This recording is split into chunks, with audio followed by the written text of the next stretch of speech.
Hello, class. Today we're going to continue our conversation about nonverbals, and we are going to be moving into this second arena of nonverbals. Now, to recap, we looked at this idea that we're at work and we are now confronted with this opportunity, right? Our supervisor tells us that they want us to meet some executives and we're an intern. And this is a likely scenario. This could be you this summer or, next summer. So we're supposed to meet these executives, and the question was, are you ready? And so, do you feel ready? Now, when I give this lecture in person, most people shake their head no because we know that it's that first impression. And this first impression counts more than anything, and we don't have a lot of time. And we covered this last time. So we said, well, what's most important? And we said, well, what you say, but it's also how you say things, right? It's the way that we're saying things. And that brought us to the idea of paralanguage. Now, if you don't remember, this is what paralanguage is: the non-lexical component of speech. So that's intonation, pitch, speed of speaking, that's rate. Hesitation and speed creates this idea of cadence, and then rhythm, and then even gesture and facial expression. So we're going to be looking at some more of paralanguage today.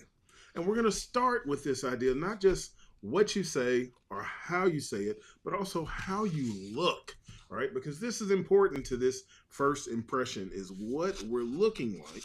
And we're going to deal with this initially through the idea of our dress and our appearance.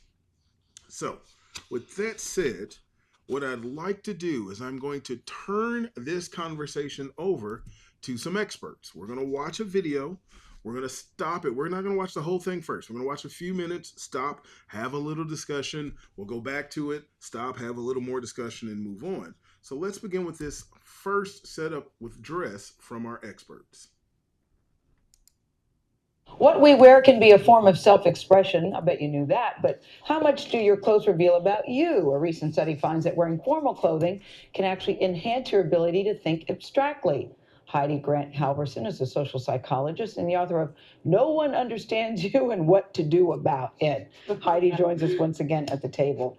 So, Heidi, I think this is such a fun topic. You've come up with some really interesting things. When you say formal clothing, you're not talking about tux and gowns. You're talking about business attire like what we're wearing. Absolutely. Compared to Every dress day. down Friday. Exactly. Compared to the sort of like jeans and t-shirt wear. So what's the relationship? How does it affect Well, us? it's really interesting. What the studies seem to show is that when people wear more formal clothing, they actually feel more powerful. They actually look more powerful to other people, but they feel that largely unconsciously, and it actually causes their brains to be in a state where they'll think more abstractly. And what that means is they'll sort of see the big picture, they'll be more creative, they're a little bit better at problem solving. So for a lot of the kinds of work that some people do, the idea of a casual Friday means maybe giving up some of the creativity and insightful thinking that you might otherwise be doing on that Friday. Another interesting part of the study, too, was the impact of wearing a white doctor's coat. What did they find?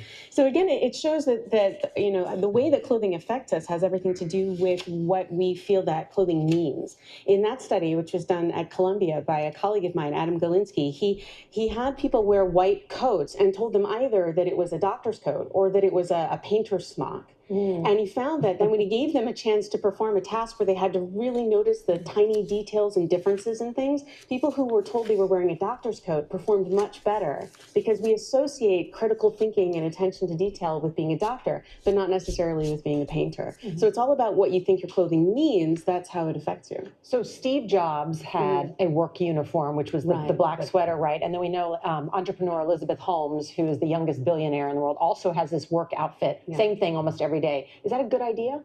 I think it really can be.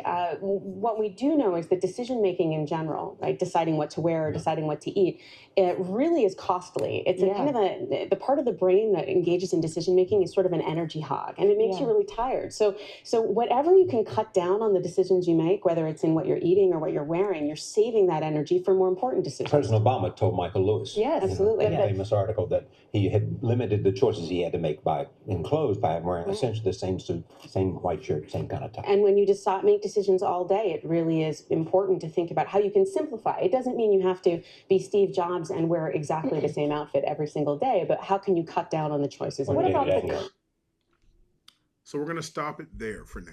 And we're going to come back to this conversation about what about the color, right? And we're about 2 minutes and 46 seconds in. So let's start with a reflection. What are you wearing right now, right?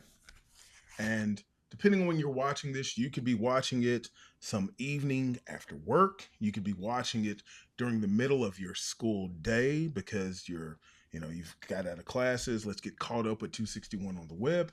But what are you wearing right now? And the reason I bring it up is because she talked about this idea of decisions.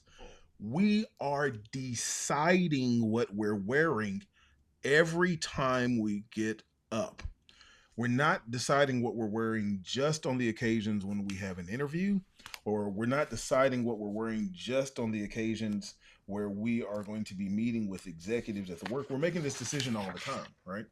And then what this introduces to us, which is illustrated wonderfully through the lab coat example, is that the decisions we make on what we're going to wear actually impact us. It's not just I'm deciding what you're going to think about me because of what I'm wearing. I'm deciding how I'm going to act because of what I'm wearing. What I say determines how I behave. It determines how I perform.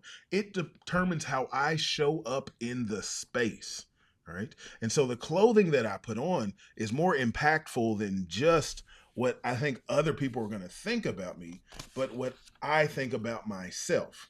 Now, of course, this did not age well. Elizabeth Holmes is serving time in a federal penitentiary for fraud, but her, Barack Obama, Steve Jobs, and I think they even had a musical artist, Mark Zuckerberg from Facebook, were all mentioned because they've decided to limit the decisions. Now, it's easier for those gentlemen and Elizabeth at the time because of where they were in an organization. It's easy to decide how you want to dress when you're at the top of the organization, no doubt. However, they all decided that they were going to wear a standard set of clothes that will make it easier for them just to get up and to do the work and not spend that time on decision making. And the clothes they wore supported the work they were going to do. So let's look at the clothes, the College of Business, what we want you to wear, right? So we, of course, want you in professional dress. So this is the formal business attire that was modeled to us by our anchors and our guest on that show. Clean, pressed clothing, mineral accessories. Your hair should look groomed. And groomed means we should be able to tell you spent time styling it or making it look a certain way. That's all groomed means. If you roll out of bed, it doesn't look groomed. So we want to know that you spent time on it. And same thing with hygiene. Hygiene, we want to see that your clothes are in good order. We want to smell you and you smell well. And just for a second, because no one wants to smell someone the whole time. So that means perfume and all that has to be addressed. And to go further detail, here's what the College of Business used to post. We used to have this up on the walls. I don't know if it's still in Chandler Hall, but we had it up in Grace. And it was pretty much a breakdown of these different things, right? Casual dress is what you would think. Untucked shirt, loose clothes, light fabrics. This is typically what you guys have on when you go to class, right? Then business casual. This is the stepped up. Things are tucked in. We're expanding our fabrics, mostly cotton for men, but we're getting into silk. We're getting into blouses for women. We're still wearing khakis, and we can have some fun with shoes. Flip-flops are casual, sandals are casuals, but we have a dress shoe or a loafer, maybe a boat shoe, depending on what material it's made out of, a skirt or a dress. And then professional dress is where we go, let's be serious about this. Our jacket and our pants match. The jacket is there, male or female. Maybe a sweater for women, depending on what the material is. Formal blouse, tie and belt, knee length skirt, light makeup, light perfume, and accessories all match where we're going to be. If I'm going to work on a construction site, professional dress isn't really this. It may be a long sleeve button down, something I can put a hard hat on and some safety gear. If I'm going to work at a art gallery, professional dress will swing more towards the creative, more towards the artistic, right? But what we're looking for is however people dress in that environment, we're going a step above to be professional. If I work at a factory and everyone's in polos that are tucked in with a hard hat on, I'll wear a button up with a hard hat on. I'll have a jacket, or I'll put a jacket over that polo. That's how we get to professional. Now, on top of how we look, today we're also going to look at how we move. And we have a word for this. We call it kinesthetics, right? And kinesics, I apologize. Kinesics is pretty much this study of how we move our bodies, our gestures, and the other forms of nonverbal communication.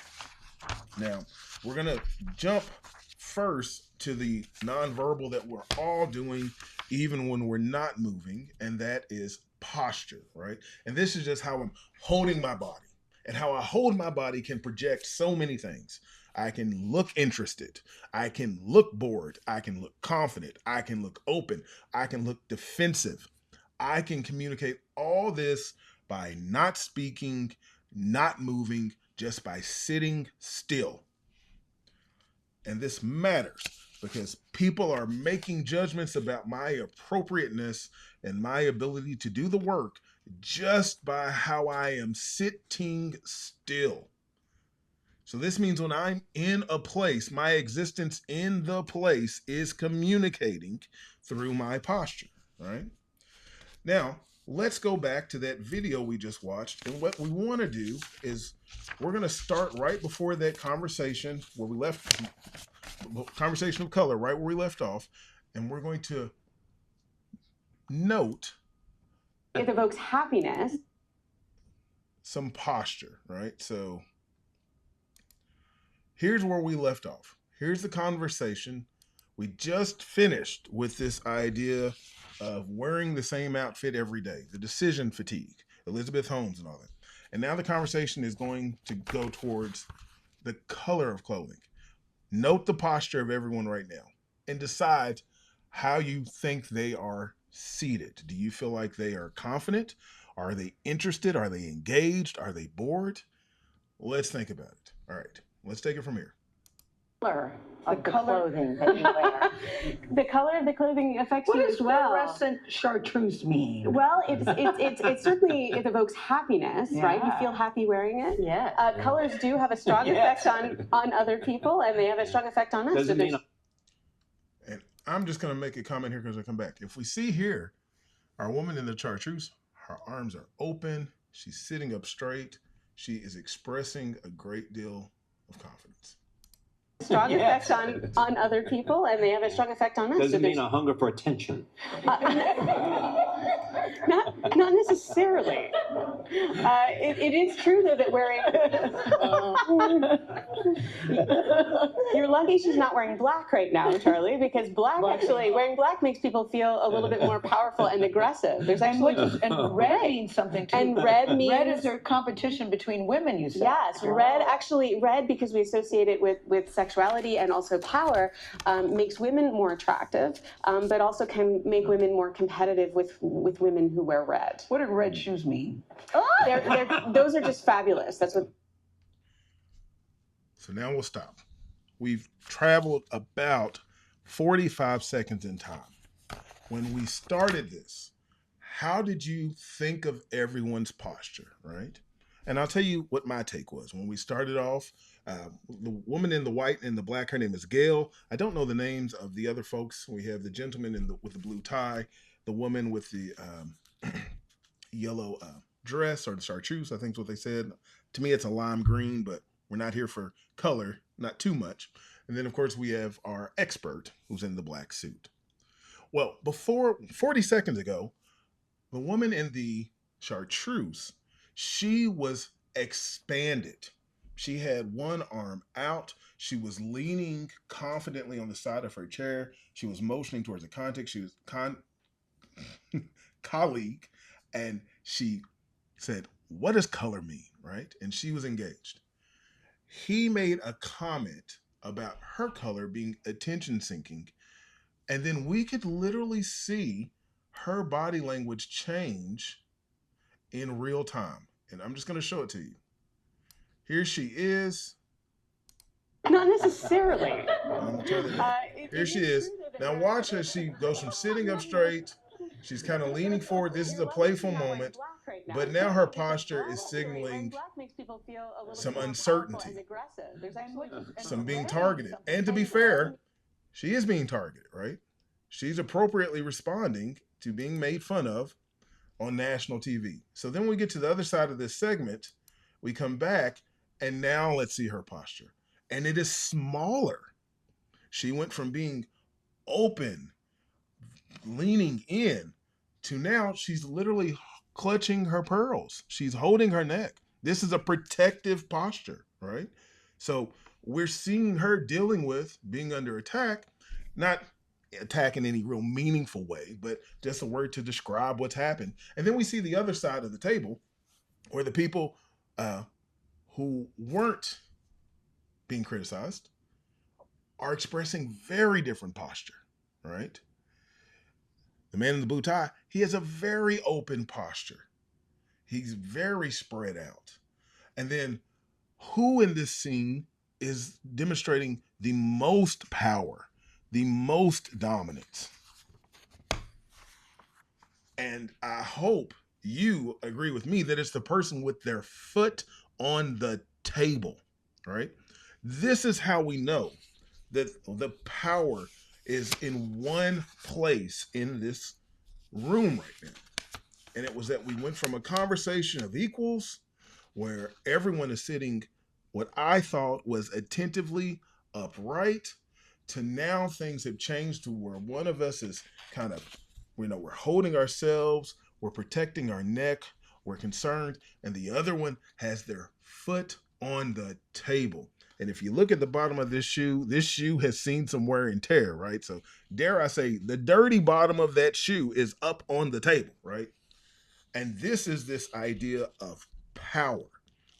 This is this idea of projecting, right? And this is sitting still. We do the same thing when we're moving around and we call it our gait. When I'm just sitting still, my posture is doing the nonverbal communication. But once I start moving, it's my gait. It's how I'm walking, the speed at which I do it. If I'm uncertain and I'm slowly walking towards someone, like we saw with the woman in the lime yellow, that's not projecting the confidence. And who would in that moment, right? Someone just made a joke on your national TV. You're trying to regain confidence, right?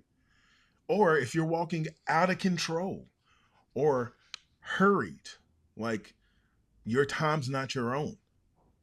All these different things are communicating, and they're all levers we can pull to decide how we are being viewed and what we're communicating, because we talked about how emotion is a part of communication.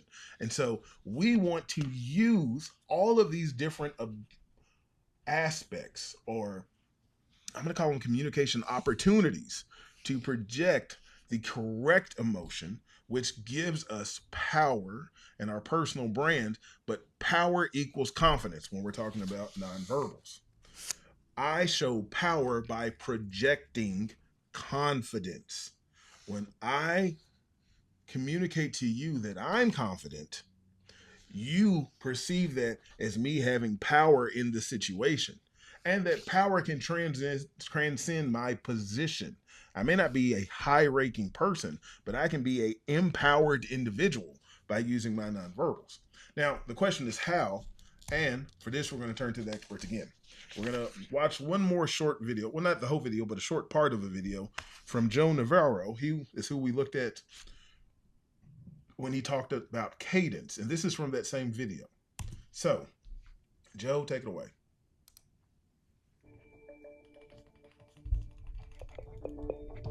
When we talk about confidence, it's so many things. It has to do with our posture, the way we present, how we look. Where's our chin? Where are the eyes looking and gazing? Our gestures are loose but they're smoother. As we walk about, we walk as though we are on a mission. I'm walking out to shake your hand, or I'm walking out to a podium, or I'm walking to where I'm going to sit. So the less confident we are, the less eye contact we make. The less confident we are, the more reluctant we are to look about. When I look at someone I admire, like Colin Powell, when he walks onto a stage, even before he speaks, he has total command of the room. And he does that because he brings two things into this equation.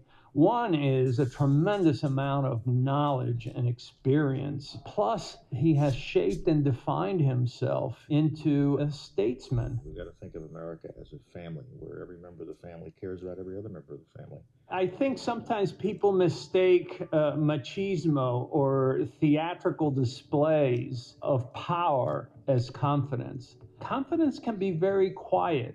Jane Goodall, here's this ethologist, very meek, very mild, and yet wherever she goes, she commands the room. One of the things you notice is they sort of have this command of themselves, and in doing so, that command transmits outward. The other thing that confident people realize is the temporal aspect of leadership. If you're in charge of time. I'm going to take my time to walk out. I'm going to take my time to answer your question. I will answer it in the pace, manner, and tone that I choose. And in doing that, we are demonstrating that we are confident and in control. So Joe says a couple things there that are worth noting, right? First, he talks about our eye contact, our gaze, our chin. So literally, the the whole body is at play here. But he also brought up this idea of quiet confidence, and this is overlooked, right?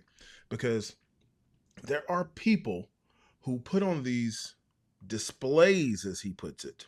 And these displays are supposed to make us think they're powerful, but you don't have to do that.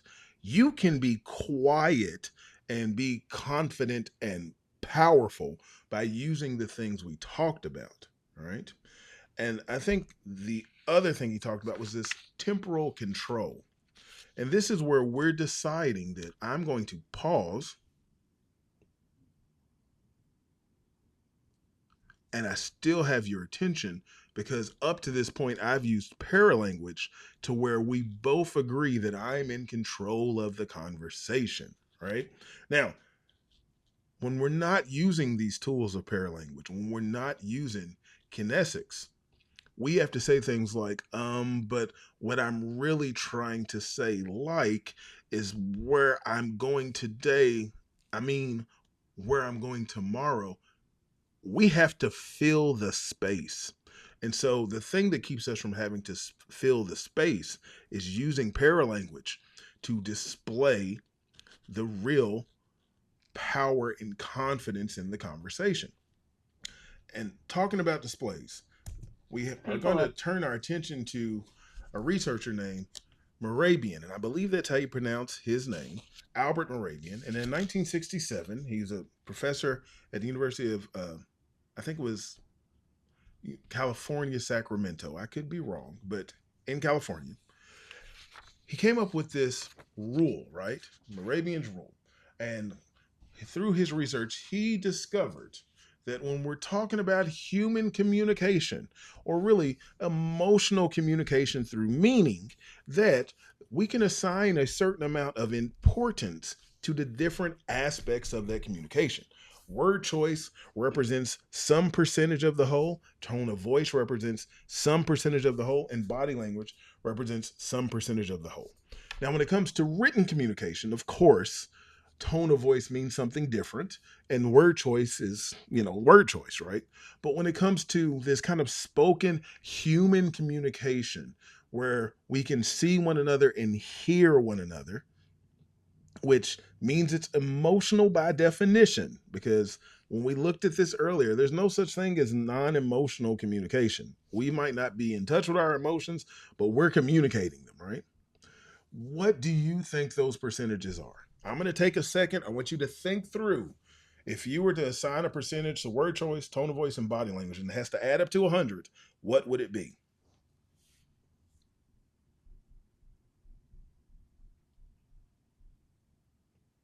Okay.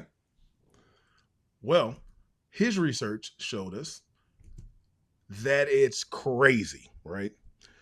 Only 7% of the meaning being communicated is in the words. Almost 40% is in the tone of voice, but over half, OMG, over half is coming from my kinesics, from my posture, my gait, where I'm moving my body, my facial expression, and my gestures. Can you believe it? All right. 93% of face to face or video or spoken communication is everything but the words.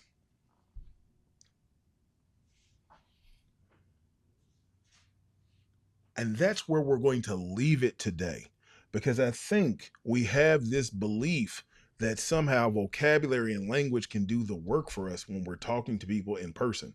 And that is not the case. And so, as a business communicator, to be an effective communicator, I have to communicate with every part of me.